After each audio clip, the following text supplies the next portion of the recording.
Good evening. As Jana said, I present here a survey that has been launched by Silk. Silk is, as a matter of fact, the only one CLL patient advocacy association in France. It makes things a little bit simpler.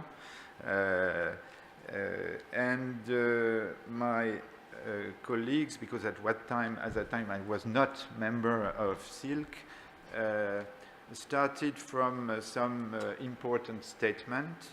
First statement, what is not measured has very little chance for improvements. That's a general statement. And the second statement was that the opinion of the patient about their disease and about their journey was not measured at all, at least in France.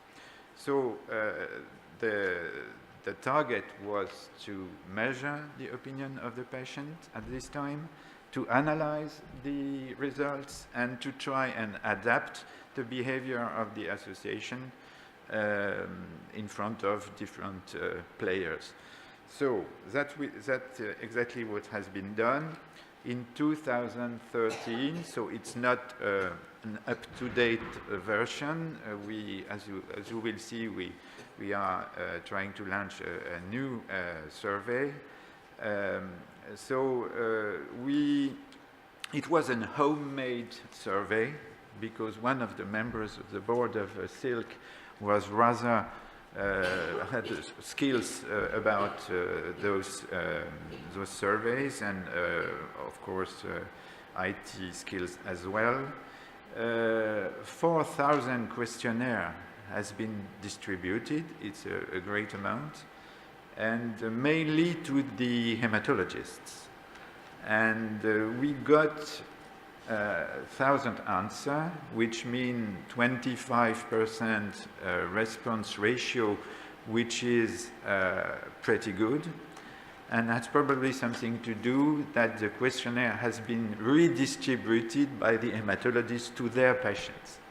I mean, the hematologists that have played the game, so to say, and of course some of them was reluctant, what kind of things will be found, or whatever of this kind. So, I mean, it was not evident for some hematologists to play the game, but a lot of them have done it, and that's the reason why the ratio was so high.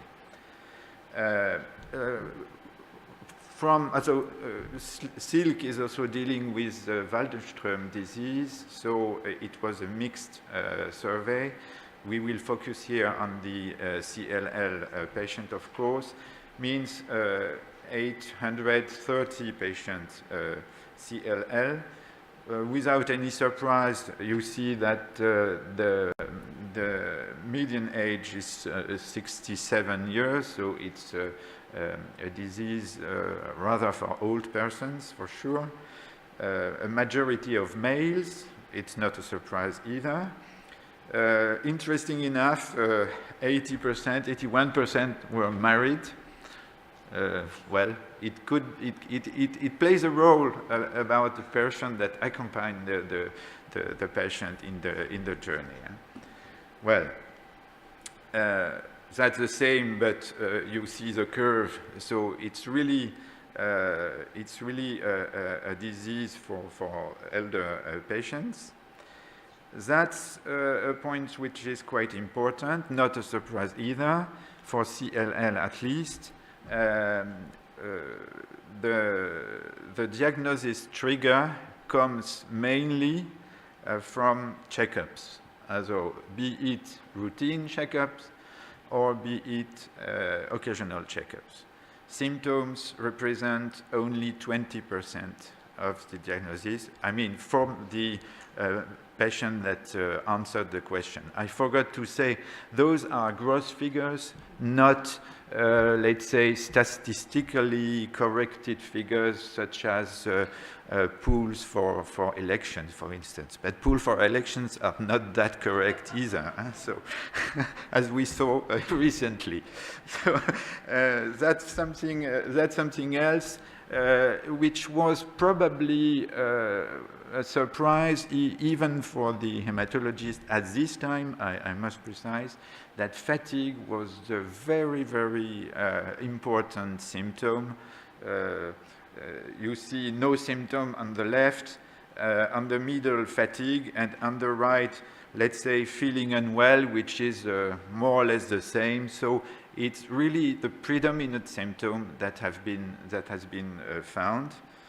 That's another element. You see that the diagnosis comes relatively quickly after the first consult, meaning mainly less than 6 months, which is not bad. That's the question: who tells the patient about the diagnosis? Well, mainly the hematologist. To my surprise, at least 30% JP. Well, it's for me a surprise, honestly speaking. I thought every diagnosis were delivered by the hematologist, but obviously it was not the case in 2013, because 30% of the patients have been informed by their general practitioner. So that's it. I will skip this slide, which brings nothing. Patients are more or less satisfied with the way the diagnosis has been made. You see a little bit more than 60% very satisfied and about 30% satisfactory. Of course, there are people that are not satisfied, but, well, it's more or less not an issue. That could be interesting about the journey of the patient. The slight majority of the patients were accompanied as the diagnoses were announced, but it means that more than 40% were alone, which is not that easy.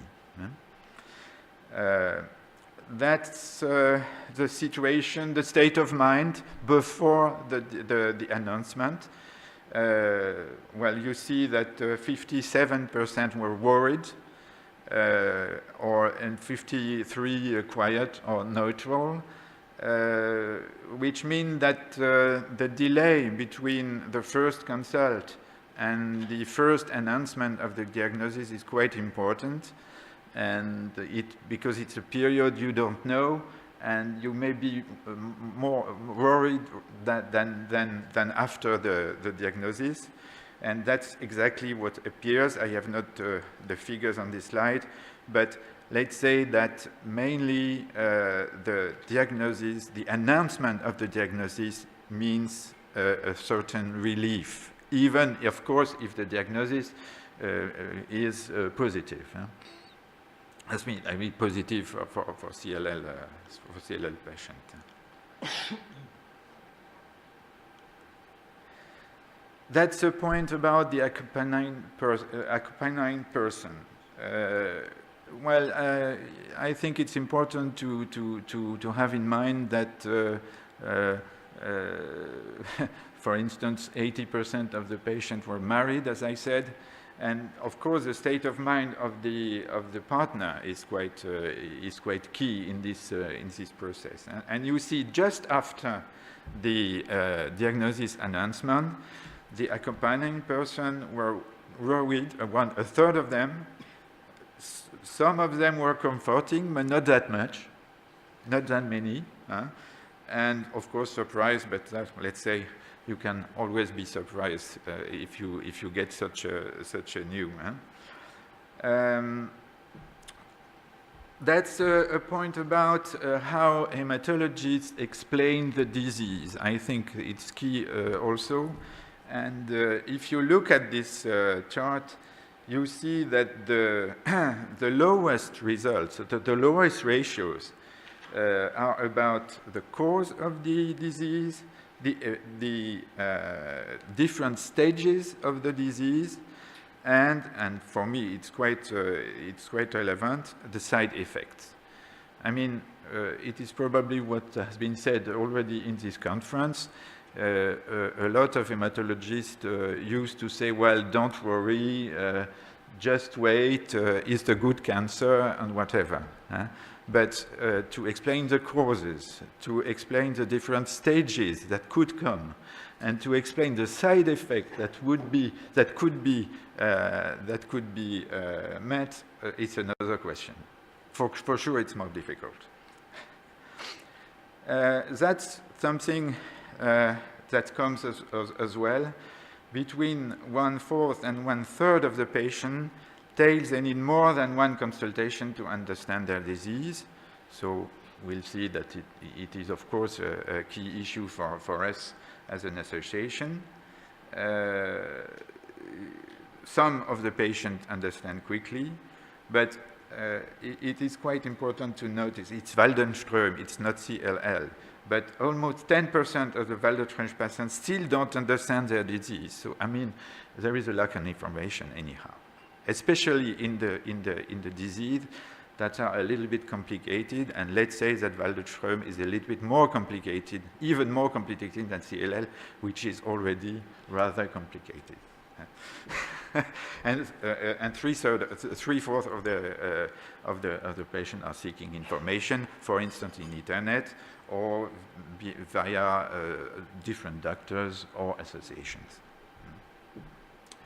That's a slide that I will not comment because it's a picture of the situation of the patient during at the time of the survey.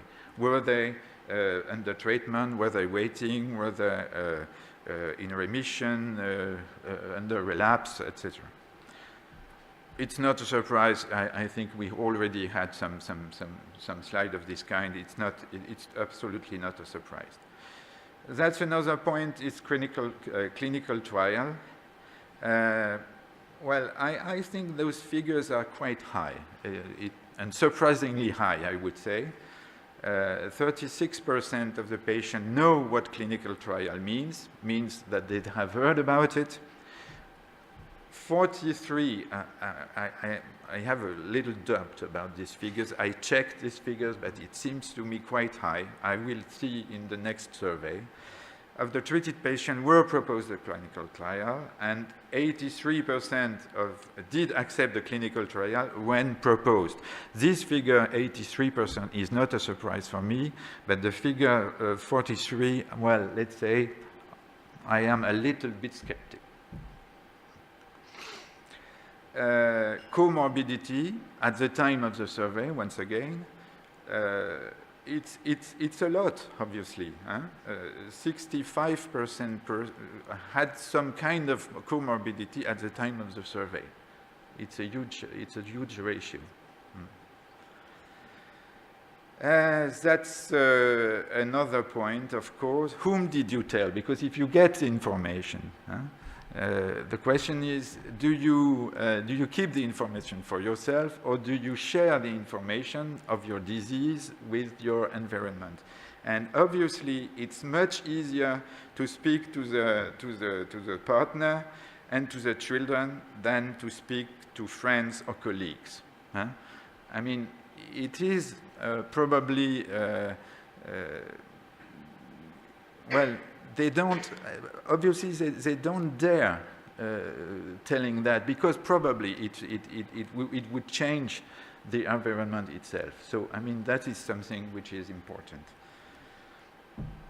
Who is helping? Well, the partner, so obviously those whom the patient had told that he had this disease. And the doctors, be it the hematologist or be it the general practitioner. The others are not helping that much.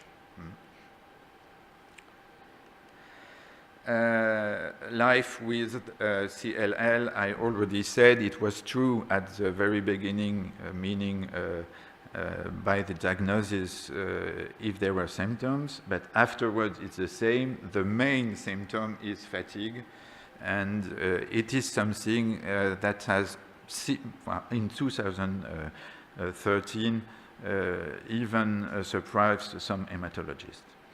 That fatigue played such a role in the life of the patients.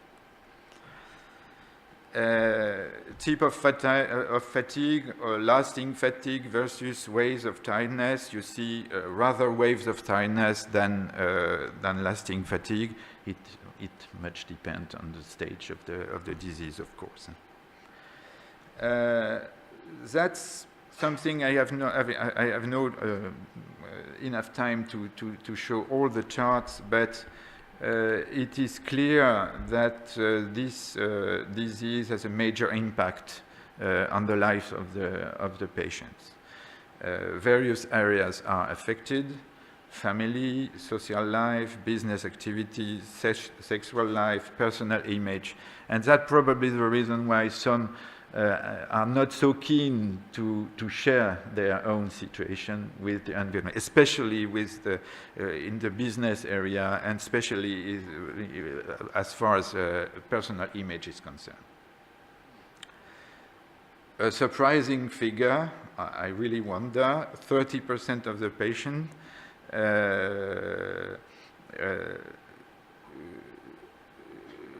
only inform their general practitioner.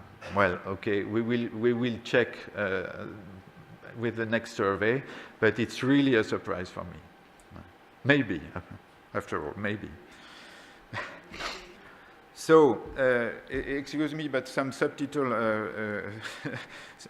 are still in French. I'm very sorry. I'll try to correct that as far as the slides will be sent to you.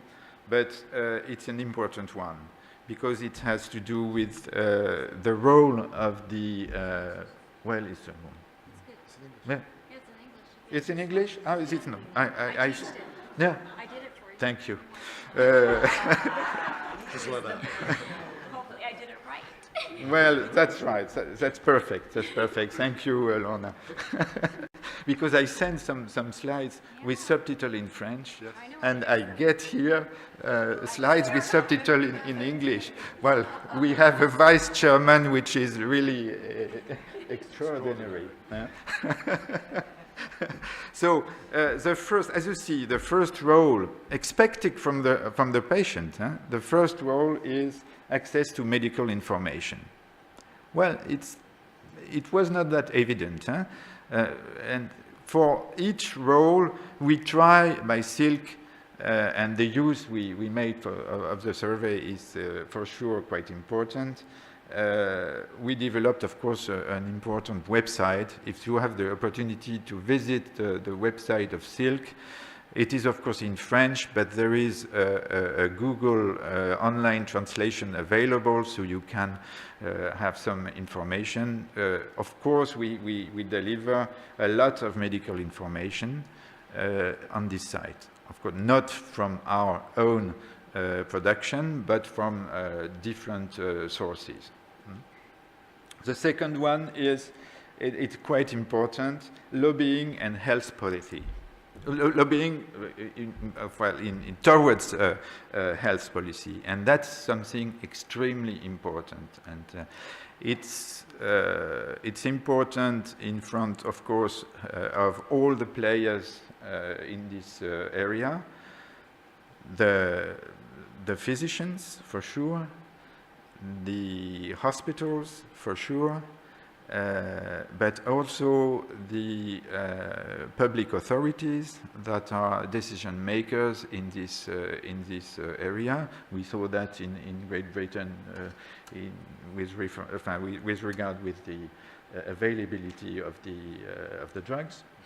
And it's not only a question within the country, but it's something which is important to do for instance, at the European level, because some of the decisions are triggered by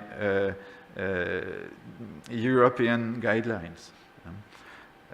But it's not enough, and that's the reason why I am very pleased to be here in the CLLAN. For instance, the industry is totally or almost totally globalized. So if you want to have some influence on the industry as well, you have to be global. So this role is extremely important rather new, at least at the global level and even at the European one. But it's quite important to follow that. And for instance, in France, we have a great change in the healthcare organization and in the administration. And we have to follow that in order to know what is our target in terms of lobbying. So, I mean, that's a quite important point. And as you see, the third point, and well, it's not irrelevant, is the support of research funding. So, I mean, the patients themselves are aware that the research is quite important for their future. Yeah. So, that's the main point. You see, one of them after that, that has been developed as well by Silk, is patient-to-patient contacts. And we organize, of course, regional meeting regularly and all over France. For the main lessons, patients need information and support, that's clear. Hematologists play a key role, well, I mean, logical as well. Patients need to be supported, no doubt about it, throughout their journey, and that will be an important point for the future. Patient advocates are welcome. We saw the role that are expected by the patients. Life is deeply affected by the disease. That's something we knew, but it has been proven. And fatigue is the main concern, and it was one of the most important points in this survey. And what comes next, that's, I think, for all of us, we would like, by Silk, to get comparison, international comparison. You can get in contact with me if you want to launch such a survey.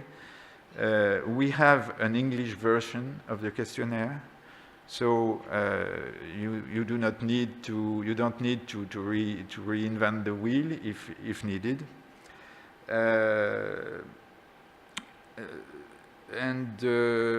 Silk wants to launch a new survey in 2017. And I would say, of course, it will be a French survey, but all cooperation would be and will be welcome, be it on a methodologic point of view, or even be it on cost sharing, why not? Whereby this survey in 2013 was a homemade survey, so the costs were extremely low. But, well, in the future, we don't know. The focus could be and will be the patient journey, and it is, of course, of high importance, given the new drugs that appear, and where the patient journey, especially when drugs have to be taken at home, the way to go through the journey is quite important, and we would like to get the patient's opinion about that. Of course, the effectiveness of the treatment, the side effects, I think we should focus on the side effect as well, and the compliance. Side effects, we saw that it's not always the first concern of the hematologist.